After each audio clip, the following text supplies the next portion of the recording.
You are listening to the new man beyond the macho jerk and the new age wimp. Your host is men's coach Tripp Lanier.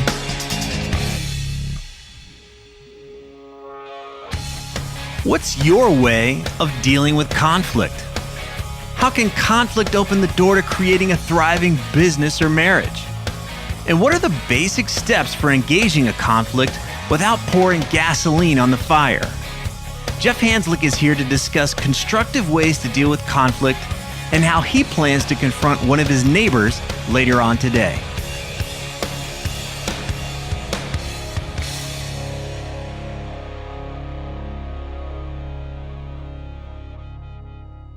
All right. Well, I'm talking today with Geoff Hanzlik. He's an executive coach with 15 years of experience in the therapy field.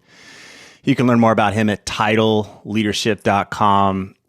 Geoff also partners with Jonathan Paskowitz to do immersive retreats that combine surfing and life coaching. You can learn more about that at johnnysurfer.com. Geoff, welcome, and thanks for being here, buddy. Thanks for having me, Tripp. It feels great to be on this with you. Yeah, well, you're a coaching client of mine. We've been working together for the better part of the last year. I wanted to bring you in to discuss conflict and confrontation because through our work together, you've been confronting and having challenging conversations in your life. It's a natural part of the growth process that you've been through. And I think you've got a superpower. I think you've got, with all the experience you have in this world, it's not easy for you to do this, but I've noticed that your willingness to just go in and like, okay, this is a conversation that needs to happen. So I like to label that as superpower. I know that's something you've had to develop, but I mean, you've been able to have these conversations with your family, with your wife and people that are related to your business and the development that you're going through there. So, and you also coach people in this arena, right? With the clients that you have in your coaching practice, are you helping them with this type of conflict and having difficult conversations? It is. It's something I do a lot, both with couples. I do a lot with founders of companies, because I think difficult conversations are an essential part of our development, and because we're people and we're in relationships that we're needing to have them quite often. And I work with people to help them move towards those. Great. Well, that's what I wanted to bring in today, is because many times when I talk to guys and we're talking about what they want in their life, they say things like, well, there's no way I could do that. Or, I've got to do this other thing. And when I get curious about that, instead of just going, oh, okay, well, I guess we're not going to go in that direction, I just get curious with them and say, well, why? What's that really about? And they usually describe something about how they're making if they were to go down that road, it's going to create some kind of a conflict. It's going to create a dust up. They see conflict as something that's going to destroy their relationship, or it's going to screw up their business partnership. They don't see how dealing with the conflict head on could be something that could strengthen their relationships and their business partnerships. So the cost of this thinking is that a guy can spend years tolerating and contorting himself in a situation because he's just simply afraid to confront somebody. He's simply afraid to go in there and have this conversation. He can waste years and take on tons of resentment because he's afraid to go through that challenging conversation, which may only take a few minutes. So what if he didn't need to avoid these conversations? What if he understood that they were necessary, like you said, to a thriving business or a thriving marriage or a thriving relationship with his kid? What if he could go into confrontation without feeling like somebody had to be the winner or the loser? What if he didn't feel the need to control or overpower the other person? What if he didn't believe that he could be overpowered and that he would lose or lose a part of himself in that process? So how much more free would he feel if he knew how to confront someone in a way that didn't blow the whole thing up? What if he knew how to do this in order to make things stronger? So those are the questions that I'm bringing today, because that's the possibility I want the guy out there listening right now to take on, is that wherever he says, I have to do this, or I have to do that, or I can't do this, or I can't do that, to start to see that those are doorways into the world that he really wants to live into, the life that he really wants to have. So is there anything that you would add to that? Yeah, I think you stated that really well. And this idea that conflict is something that just happens to happen to us or shows up just on the periphery is a really superficial reading about the way that we are as people. I mean, conflict is essential to our daily lives. It happens all the time. And a lot of people develop strategies about conflict and how they relate to it. And most of us, it's not like there's those out there that just love it. I think it's hard for everybody. But the people that I know that have developed strategies, have developed a way to lean into the conflict, to the discomfort of it, have, as you said, gained a high level of freedom in their life. They're, as you said again, creating their reality moving forward instead of feeling like the world's up against them and they don't have any space to maneuver.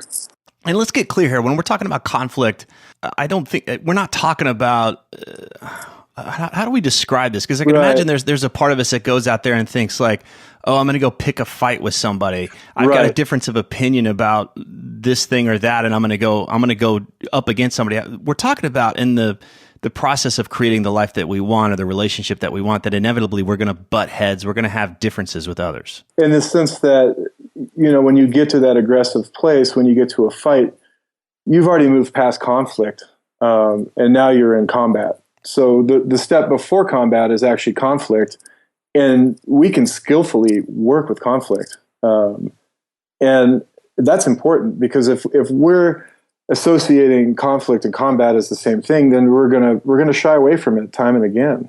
So how do we really move into conflict in a clear way that we can negotiate it, utilize it for our own strengths, and be an example to others about how to deal with it? I love that distinction between combat and conflict. That's huge, because most of us we just don't want to get into that place where we're at each other's throats and we're in a fight and we regress back to that earlier part of ourselves where it's scary and, basically everything we care about is at risk.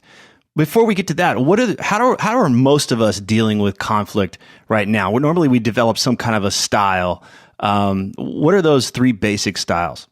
Yeah, there's 3 ways that we generally go about conflict, and one of them is to show up in a Ford 350 with some jacked up tires and look like the man, and really puff our chest up and thump it and try to run over the next guy.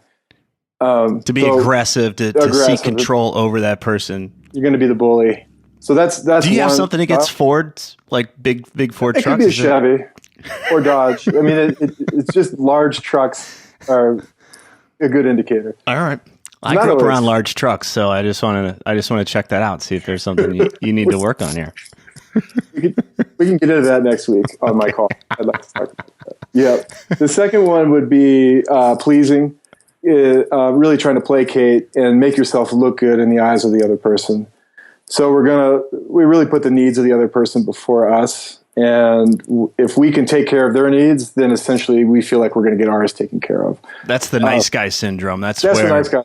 And you see a lot of depression and anxiety with folks like this, because they're working so hard to keep everybody else happy, and they end up burning out. And that's tough. So yeah. And just to speak up, if you're listening to this and you haven't checked out Dr. Robert Glover's book, No More Mr. Nice Guy, go check it out. I did an interview with him. Go look it up. It's really powerful stuff. Okay, what's the third style? You can just be the ostrich and put your head right in the hole and avoid the whole thing altogether. Okay. But you're still in the line of fire, because the rest of your body's, you're just covering your eyes and trying to avoid the situation. This is the sense, like I walk into a guy's apartment and I'm trying to talk to him, but he's got the leftovers in the fridge that are smelling up the whole place. He doesn't smell it anymore, but it's like, dude, you've got to clean up your life here. Yeah. And I imagine he's avoiding it, but it's at the cost of feeling anxious. Like at some point I'm going to have to deal with this. And until then, I'm just going to try and outrun it. Yep. Okay. Yep. I mean, I run it. I'm going to push it away. But what you're not dealing with there is the real costs, and the cost of not having these conversations, the cost of not being willing to stand for yourself and utilize your voice to show up in the relationship and in your life is really high. And I mean, I think about this with co-founders all the time of businesses. If they can't have real conversations, you got to think about that in the cost of time, the energy expended for all the avoidance or not having it, the effect that it's going to have on your team. I mean, the costs go far and wide. And then what if that's ultimately at the end of the day, you never had those conversations and the relationship ruptures? Then you got to go find somebody else. I mean, that's not good for a company. And if you want to look at a marriage without people having hard, tough conversations with each other, just first you got to, especially if you have kids, goodness, you think about the time and the energy it takes to start to deal with the problems that show up at school. And then you got to hire a therapist to send your kid to go have tough conversations with the therapist. And basically what you're asking the kid to do is to have the very conversations you're not willing to have yourself with your spouse, which is insane to me. I mean, if that's not crazy, I don't know what is. Right. Then you're going to fork out tons of money for them to do that for you. And then let's say we get to divorce, and that's going to be expensive. So I want to move past this idea that it's a luxury to have these types of conversations. I think it's a necessity that we have to put ourselves in the position to have them on a consistent basis. And move past that we're going to have one or two of them and just clear the air. I propose that it's a way of being, it's a mindset that we have to really go for what we want, to utilize our voice to stay clear and keep things in alignment.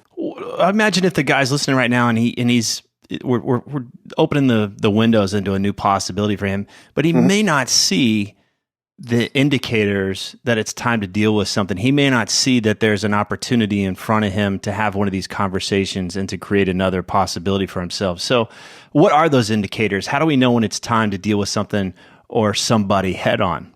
Well, the first one is when you start fighting with somebody about something that has nothing to do with anything.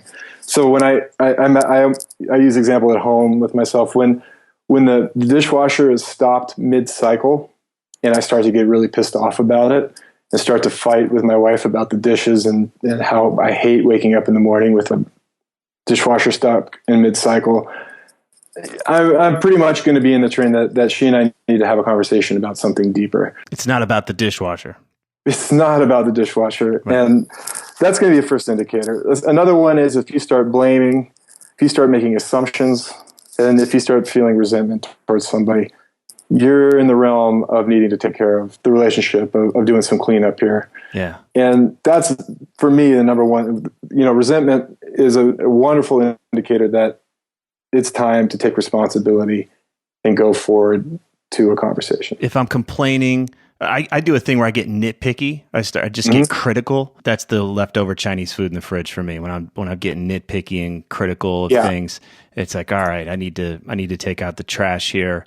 And then I find that I'm just way more spacious. I may still want things cleaned up, but it's not affecting me. It's not pissing me off. Right. It's not triggering me in that way. So it's a waste of time to make it about the stuff on the surface. I hear what you're saying is like, oh, that's just an indicator. It's not really about that. Go in deeper. There's another conversation to have. Right. And I like to think about it as if this stuff is filling up the hard drive of your mind with all sorts of clutter, it's like the shower thoughts that you have, or if you're driving and you just find yourself musing on the other person and having negative thoughts about it, or, it can actually, you'll feel bad. You start getting pissed off. Then it's time. Right. Because it's not worth carrying that stuff around, especially when you can put it to rest and not only clear it out of the way, but you'll utilize that to move things forward in a way that wouldn't be possible. All right. And I can imagine it's probably easier for us to identify in our friends, like they come to us and we're having lunch or we're getting some coffee and we just hear the guy bitching about stuff. We could sit there and get we could sit there and get hung up in the content of what he's talking about. Or we might say, hey, what's the real problem? What's the conversation that you need to have? If you guys have that kind of relationship where you could challenge him in that way, and hopefully vice versa, that there would be somebody like, oh, I've noticed you're complaining a lot or you're bitching a lot. What's really going on? What's the thing you might be avoiding? And are you willing to go in there? But let's talk about that. What's at stake? I mean, we're avoiding these conflicts, but we could assume that the shit's going to hit the fan or whatever. But what's really at stake? Why are we really avoiding these conversations? Let's say I figure out I know it's time for me to have this conversation. It's like but I don't know if I want to go down that road. Right. And I'll use an example from my own life that's happening currently. And I'm going to pause mid-podcast and thank you for bringing me into this conversation with you, because it's really forced my wife and I to look at some things in our life that we wouldn't have. And I was sharing with her today some of the things we were talking about, and she started to get furious, which was wonderful. And wait, what do you mean? Well, hold on. Rewind. Yeah, great. And the reason is that my daughter stayed home from school today, and she's banging around, jumping on the couches. And then she starts telling us a story how the neighbors up the street have told her that she's a bad example to their daughter, that they don't feel safe with us as neighbors, and that they have some judgments and assumptions about it. And they're really closed with my daughter. And she's somebody that spent time at their house. And it was a shock to us. And what it really had us do was look at all the ways we've kind of overlooked that relationship with them. And my wife started realizing this is not okay. I don't like people talking to my daughter this way. We need to stand up for this. Would you be willing to go with me and have a conversation with our neighbors about this? Wow. And I went, okay. I don't want to, but I will, because we have to. And it's not only just for us, but it's for our daughter that I love this idea that our conversation is going to geographically expand our world. That once we can have that difficult conversation with those neighbors and get to the result we want with them, my daughter's got a longer range that she gets to feel safe in, that she gets to feel like is home. So it's powerful for me. So I wanted to thank you for that, because it's caused us to look at ways that we don't pay attention. That's so crazy, because you could have just shown up and after this talk, you could have just been like, yeah, by the way, here's some shit that happened today, and here's what my neighbor said, and I imagine we could have unconsciously just gone into this thing like, wow, they're being dicks, and they're just condemn them together. Oh yeah. But what I'm hearing you say is, okay, they're making up some stuff. They've got some stuff going on in their head. Let's go deal with it. And once we deal with it, there's going to be, our world is bigger. You're already seeing that possibility. And this is happening today. It's happening today. Okay. And boy, it's tough. And that's what I want the listener to understand, is that none of these are easy on the front end of it. And nobody's like, oh, cool, I hope I have a difficult... Right. Yeah. We're not going to feel fearless about it. We're going to feel the fear. But I love that definition of courage, is we wouldn't be courageous if we didn't feel fear first. Right. That's what makes courage. And so even though you know technically how to navigate these types of things, the fear is still there. I want to point that out, because a lot of us are like, well, I don't know how. And because I don't know how, I must be getting it wrong. Or if I knew how, I wouldn't be scared. And that's the thing that's holding me back. But I want to nix that one, cross that one out. Yeah. Even if you know how, it's still hard. Yeah. Okay. It's hard every time. Wow. It's hard every time. But that's where the reward is on the other side of it. That release we feel, the relief, because we're stretching ourselves. We're expanding the boundaries that we live in. And as you were talking about in the beginning, that if we're having these conversations, we're expanding our own reality. And again, it's not just about a single conversation with our neighbors. It's about a mindset that my wife and I carry at home, which is we are holding something valuable and sacred in terms of our home. And anything that's going to become in conflict for that, we've got to take care of. It's our job. And I want my home to feel as big as possible. So however wide I can really push that out, fantastic. And that extends to my business too. If I'm shying away from any kind of conversation in my business, I'm not going to be effective. It's not going to meet the vision that I have for myself of how far I want to take this. Yeah, a difficult conversation doesn't necessarily have to be like a difference of opinions. You know, I work with other coaches, and this has been part of my development too. A difficult conversation is like, hey, I charge X amount a year for my services. And if we're avoiding that, boy, we get broke. So, look at how this possibility, how our avoidance of these types of conversations ends up affecting our bottom line too. But I want to come back, because my question to you earlier was like, what's at stake? So, for example, for you, what's at stake today in this conversation? You're approaching it from the angle of not like I need to go down there and whip somebody's ass in my big Ford, which you obviously have issues with big Fords and Chevys, but the I had an image of me renting a large truck and driving just full on into the driveway. It's got to be loud though. That's the other part of it. It's stereo going off, and a couple guys in the back. Right. Yeah. Right. As an evolved Southern man, you have to integrate the big truck. So, but yeah, what's at stake for you? Because you're addressing it, and you're not going to go down there just to beat somebody's ass and puff yourself up. You're shooting for something else. But what's at stake? What's at stake for me ultimately is my daughter's sense of self. I think that's what that comes down to for me. Is I really want her to have reflected back to her integrity, her sense of of who she is. And if she's going to be in someone else's house and have that kind of feedback, I want to have a say in there. And it's risky. I'm nervous about it. I'm afraid of what they're going to come back with. But also what's at stake is a feeling that I belong in my own neighborhood, that I want to have good neighbors. And if I don't stand up for this, then I don't get to live in the neighborhood I'd love to live in. And it'd be easy for me to blame my neighbors and as sort of in regards to the quality of life I get to have and play the victim in my neighborhood. Yeah, sure. I get to be a victim to it, or I can do the hard work, roll up my sleeves, take some deep breaths, and have my daughter witness that she's valuable enough for me to experience some discomfort. Okay. So does that answer your question? Well, I love how you're still going for like, what's at stake if I don't do this?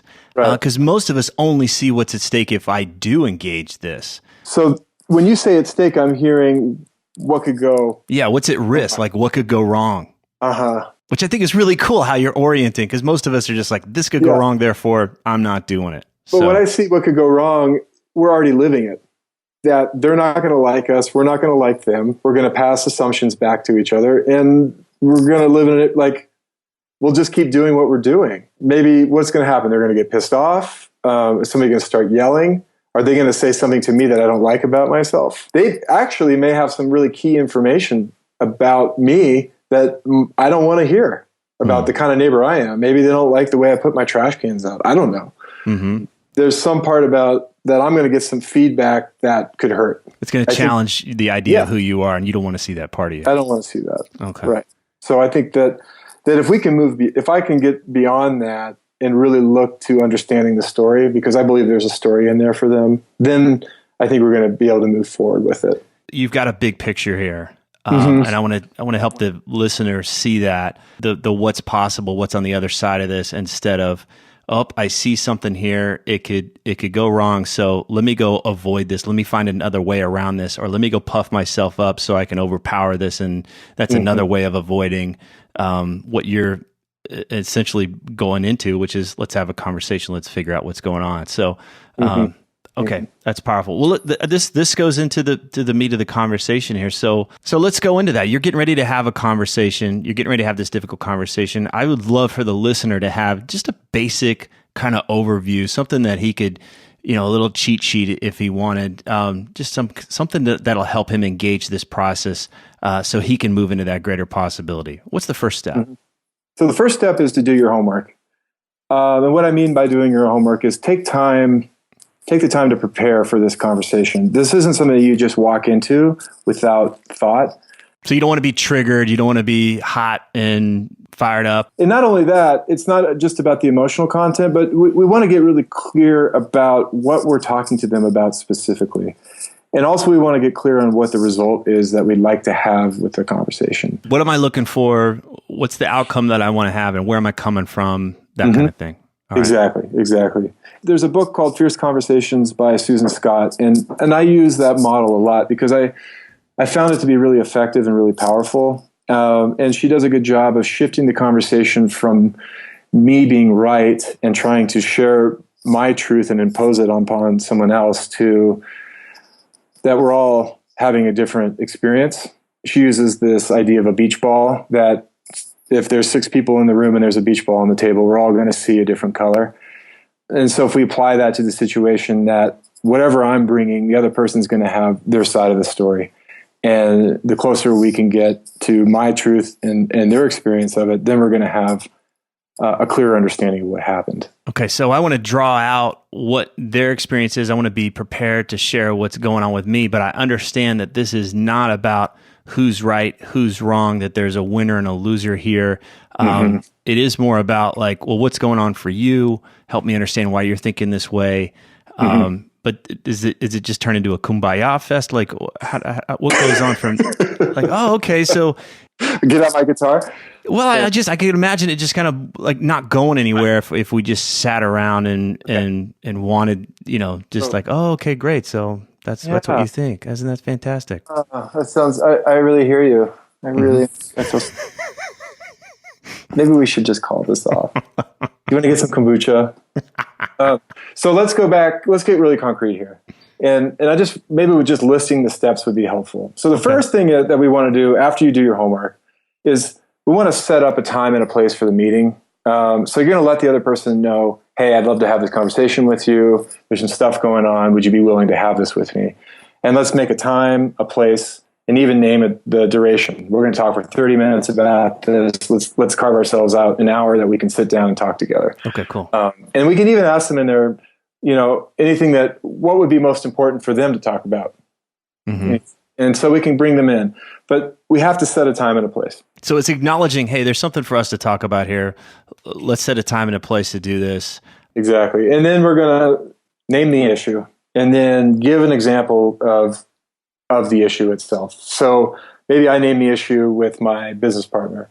Hey, I'm feeling that you're not paying attention to me. Here's an example. When we were in the board meeting, you talked over me 3 separate times and cut me off several times. Okay. Great. We didn't blame anybody. We didn't say what was wrong. We simply said, here's the issue, and this is what I experienced. Okay. Which is different than how would you model the more divisive way of doing that?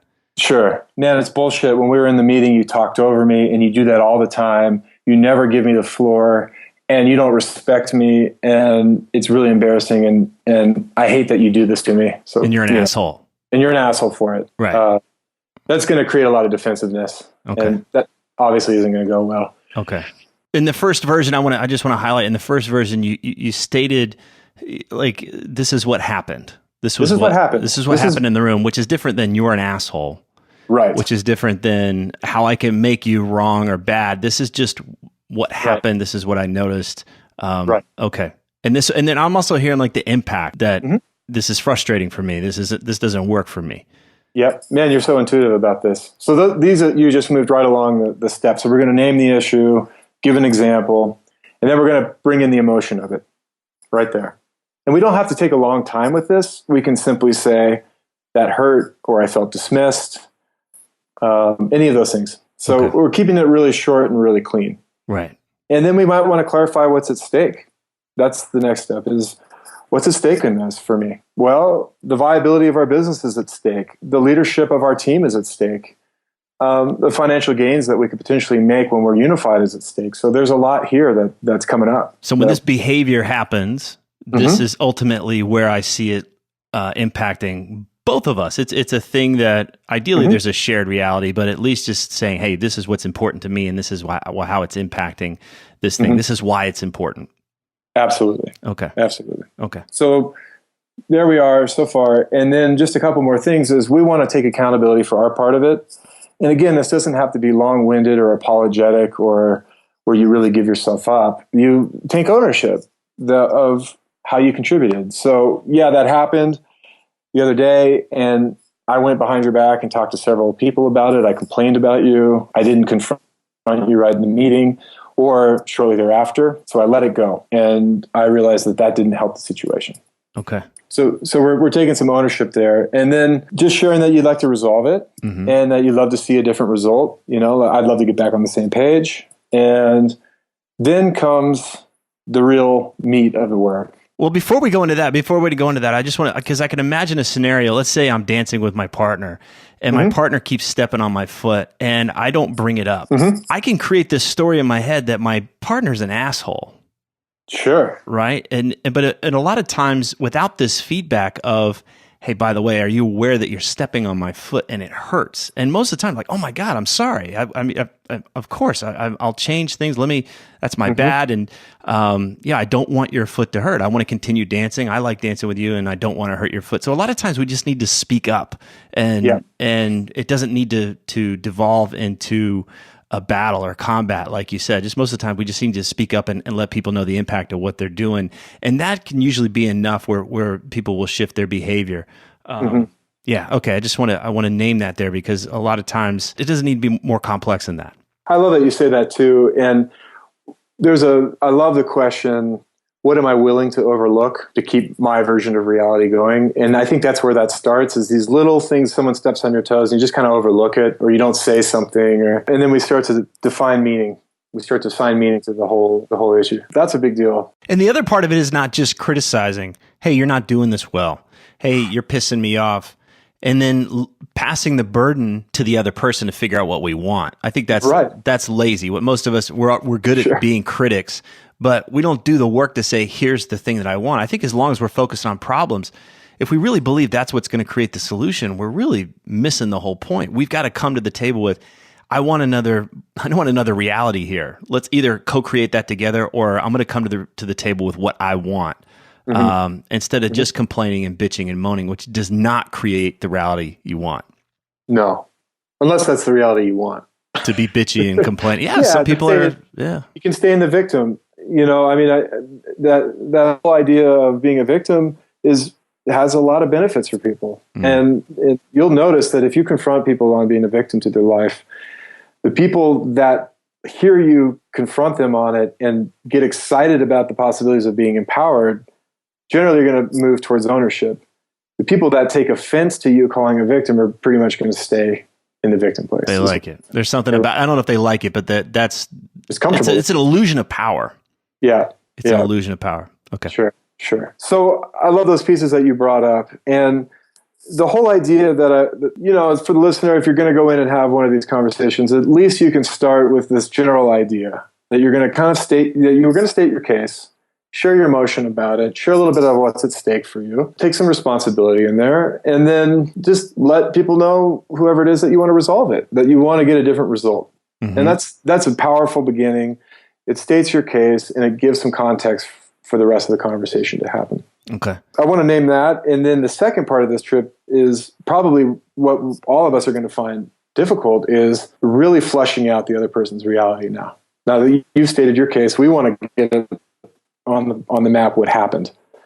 And one of the possibilities here is simply to ask questions. I mean, what if you could only ask questions for 20 minutes? That's powerful, because you're staying in the curious place. You might be feeling defensive, you might be feeling frustrated, but if you have to keep asking questions, you're probably going to flush something out from that person at a deeper level than if you started to prove them wrong or cut them off because you feel hurt or defensive. And this is insane to somebody who has an agenda and needs to be right. This is insane to somebody that is feeling defensive and needs to control the outcome and needs to control how they're seen. It's really hard to just draw out what the other person is thinking and feeling and wanting and what occurred for them. This defensiveness is so pervasive. So I want to help the listener understand why this is important. Why would I want to be curious? Why would I want to put aside my agenda and my defensiveness to understand what's going on for the other person? Why is that important? It's a good question. Ultimately, so we can get to the bottom of it. Ultimately, so we can get a shared reality. Because we're talking about a relationship here. We're talking about two separate people coming together, bringing their own realities, their current realities, and putting them together. And we don't have the full picture. I mean, if we never interacted with somebody and we just lived in our own heads, we'd never grow, we'd never stretch. We would just stay in this sort of bubble of ourselves. If we really want to open up to the next possibility, to really step into a relationship that means something, we might want to invite the other person in, that they might have a story about it. And it's fairly adolescent to not do so, to me. Well, what you just said was so powerful, that we don't have the full picture. I might think I have the full picture. I might think I know and understand everything and I'm the authority on this thing. And so to entertain that belief that they have their experience, can I listen to what happened for them without giving up my own? I think that's the part that's difficult. That's why I think about politics. I think about people arguing on cable news shows. They talk over one another. There's a defensiveness that there's no place for your experience. There's no place for your perspective in this conversation whatsoever, because it might somehow deny my own. It might somehow diminish my own. So I can have my own, but I'm going to create space for yours, and then we'll see where we are after that. That's a far more powerful place than I know everything. I'm the know-it-all, and you shut up while I tell you how things are. I mean, you see it in the presidential campaign that's currently going on. A lot of leaders use this style in running companies, and it doesn't work per se. I just don't see it being effective. People don't respond well to that. I mean, a certain kind of worker bee might want some kind of leader to tell them what to do and whatnot, but we just want to be engaged in it. We want to have our voice. We want to co-create together. And that's where there's real vitality. That's where the creativity lies. And the more we can have that, then I think the quality of our life improves dramatically. Well, and I want to assert here that I can still be the boss. I may still be the president of this organization. I may still have my own sense of authority, but I can be informed by yours. That doesn't mean that mine is watered down. But I want to. It sounds like what your preference is here is to be informed by the other person's perspective. I want that information. I might be missing something. I might have a blind spot. This might make me more powerful to understand how things are perceived outside of my own head. So I want that information, but ultimately I'm going to come back to my own integrity. I'm going to come back to what it is that I want. But hopefully this is going to inform me even more. I'll be even more powerful, even though it might challenge what I think is true. Mm-hmm. Okay. Or hopefully it will challenge what I think is true. Yeah. Because it'll put me in a place of growth, of understanding. And I agree. You're going to have a lot more power, a lot more knowledge, a lot more awareness about the way the world works. I mean, the world is full of people. We want to understand everyone's reality as best we can. Right. Yeah. But we don't want things to devolve. I think the shadow side of this is when we get into this area where there's no leadership now. It's because everything's a committee kind of thing. And I just want to speak to that we can be informed by it, but ultimately come back to our own sense of authority and be informed by that. Mm-hmm. I think that's good. That we're not giving our nutsack up here. We're not cutting off our power. We're not cutting off our strength. That this is a real strength. This is the true power, the true strength in which we're not defending. We're not trying to push our version onto someone else. We can still have our principles. We can still have our integrity. We can still stay aligned with our own vision. And this is the art, is how do we maintain our sense of vision and our sense of self in relationship to another person? Mm-hmm. And allow what their reality is, their truth is, to ultimately enhance our own. Right. And hopefully vice versa, then we're going to affect them also. So I've made space for this person. I'm getting their world. I'm getting an understanding of how they perceive things, why they are in this position. There's some reason. They've got their reality. I don't have the full reality, so I want to understand their reality a bit more. I'm asking lots of questions. I'm not defending. I'm just getting curious. So then what? What happens after that? Once we're there, we don't want to lose sight of our intention for the conversation. We don't want to lose sight of the result or part of the behaviors that we cited when we got into the conversation in the beginning. So we don't have to lose our bearing. And a lot of times we can lose the focus of the conversation, but coming back to this happened, I get it, makes sense to me. I understand why that happened on your side of it, but how are we going to arrive at a different action moving forward? How is this going to look different? What kind of commitments, what kind of agreements are we going to make? If we're not willing to do that old thing, how can this look different moving forward? Great. So we're coming together and saying, I understand why you're doing it now, and here's why I did it. Now I understand what's going on for you. Now, what are we going to do differently to move things forward and create a different reality instead of just having an understanding of why things happened? Let's create something so that we have a different reality next time. Right. And look, you might get here and they, one or you or the other person may not want to make a change. Yeah, it's not worth it to me. I'm not willing to shift my behavior. There's a reason I did it, and I'm going to continue to do it, and we have some disagreements about whatever it is. Then we might really look at if this relationship is something we want to keep in place, if the nature of the relationship is something we want to maintain. And then we might want to look at if we need to have someone else in the room with us to take the conversation to the next level, to really mediate it. It's not always going to end rosy.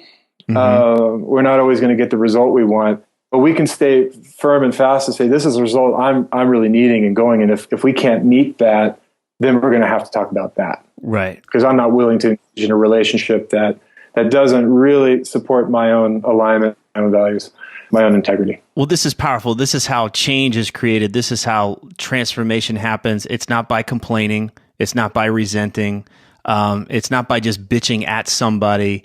It's not by trying to overpower them and make them wrong. It's not even about having them try to convince us why they did it and just like, oh, okay, well, now I feel sorry for you or whatever. And then we go back to the old way of doing things. It's okay, given that this is the way things are, what new agreement can we create? What new reality can we create? What needs to happen so that we're moving towards a different outcome, one that I would prefer, hopefully one that you want to prefer too. And what you're saying is if it might not end rosy, it might not happen, but that would be the basis for bringing in some mediation, somebody from the outside to help move things forward. Or it might just be like, okay, this is not a relationship or a partnership I want to maintain if we can't come to this agreement. But it gets us out of this place of expecting things to be different just because we had a conversation.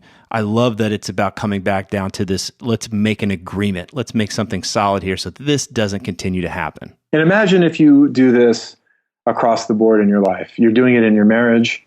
You're doing it with your kids. You're doing it with your business partners. You're doing it with your friends. You're doing it in your community. That you come from a place consistently of having courage to talk about what's difficult with people. That you have the courage to stand up for what's valuable to you, for your own alignment, and to stay in your own integrity. Now, when we start this process, it can seem really overwhelming. It's like, oh my gosh, there's a lot that I need to start taking care of. And when I started this process in myself, what I began to see were a lot of areas that I was overlooking my truth. And it was kind of painful. And then one by one, we began to confront and have difficult conversations. How can you give us an example of that? What does that mean that you were overlooking your truth? Making agreements with people around money that weren't in my integrity, or I was willing to overlook some of their issues, or going into business with certain folks over time that ultimately wasn't something that was going to serve me. But I was willing to do it because, well, it just felt okay. I didn't want to ruffle anybody's feathers. Mm-hmm. Certain parts of my marriage that I just didn't want to face myself. I love to overlook certain aspects that I don't have to deal with my anger. I don't have to deal with the way that I see my work versus the way that my wife sees her work. That I'd rather stick to the system instead of asking the harder questions. And I started to see a lot of costs to my overlooks in terms of the way my kids were, in terms of my business. And when I really took responsibility for it and literally asked my wife certain questions about things in the past or how she felt about some of the things we went through, I was terrified to hear her story in the beginning because I just didn't want to feel like I was wrong or that I messed up. And I felt like I needed to defend myself. But it was a real wonderful opening for both of us to have her tell the story as she experienced it and have me sit there and just listen to learn about her reality as my partner and some of the things I've done that have not been wonderful. They haven't been great. It's been really tough. So ultimately, it's improved the quality of a relationship that I have now where we can talk about anything and everything, and it doesn't take very long. But the long-term trajectory of what this can look like if we start doing it across the board is that it gets easier. We build muscle and we begin to look for these conversations, and our lives reflect this kind of fierceness, this kind of clarity. And we're not afraid to look at our bank accounts. I mean, it's the same thing. If we're afraid to look at our marriage, we're afraid to look at our bank accounts, we're afraid to look at our friendships, what's really going on there, and start to look where the drain is happening, where the leaks are. The possibility is something that I think a lot of us are surprised when we feel it going well. It's like we have jetpacks on our back and we have more power than we could have imagined. And most guys are coping with this by trying to outrun it. They think instead of dealing with it head on, maybe I can outrun this if I made more money or I pleased my wife in another way or I did this and that, then I can get out ahead of this thing instead of turning directly into it. And what I'm hearing is if I'm going to have difficult conversations with other people, I need to have them within myself. I need to have this relationship with myself and be able to confront those parts of me that I'm hiding out from, I'm avoiding, I'm bullying and diminishing. I need to be able to look myself in the mirror and say, hey, you know what? I'm not happy with this. It's time for me to speak up. If I'm willing to do that, then it's going to be a lot easier for me to bring that out in the world and to clean things up instead of feeling overwhelmed, as you said, trying to outrun and go bigger than the problems that are being perpetuated in my life because I don't want to deal with them head on. And you can never outrun them. They're going to catch up to you sooner or later. So why not start now? So for the guy that's listening right now, we just covered a lot of territory. We just covered a lot of stuff. It's going to be thick. We don't expect him to become an expert based on this one, listening to this one time at all. So what's just one thing that he could start to do today that would be a step in this direction where you can start to build that muscle a little bit? So what if a difficult conversation doesn't always have to be about conflict? We'll get there. I mean, we don't have to get the big fish on the very first cast. I would challenge the listener to go and have a quote unquote courageous conversation with someone by sitting down and telling someone that they care about how much they appreciate them. And take time with that. Really share with somebody your appreciation, really share what they mean to you and how you've benefited from being in their life. And asking them the question, is there a way that they could see this being better? Is there a way we could improve this relationship? That's a really safe, non-harming way to get involved here and to practice what it's like to listen. And that can move a relationship forward in a powerful way. I like that. It goes in the opposite direction. Instead of bringing the negative, bring the positive. What do you appreciate about them? I'm always amazed at what people will say at a funeral about the person laying in the casket that they never said to their face. So this is back to what real strength looks like. Are you going to wait until that guy's dead? You're going to wait until this person in your life is gone before you express these things? Or what would it mean for you to express your appreciation and how they've had an impact on your life? And start to work this muscle of going into that uncomfortable place, feeling that fear, and saying what you want to say anyway, bringing that integrity, bringing that strength. I like it. Yeah. Geoff Hanzlik, you can learn more about Geoff at titleleadership.com. You can learn more about the surf retreats he's doing with Jonathan Paskowitz at johnnysurfer.com. Geoff Hanzlik, thanks so much, man. Thank you, Tripp. If these interviews are helping you, then please visit The New Man on iTunes and leave us a positive review so others can discover the show more easily. Thanks for listening.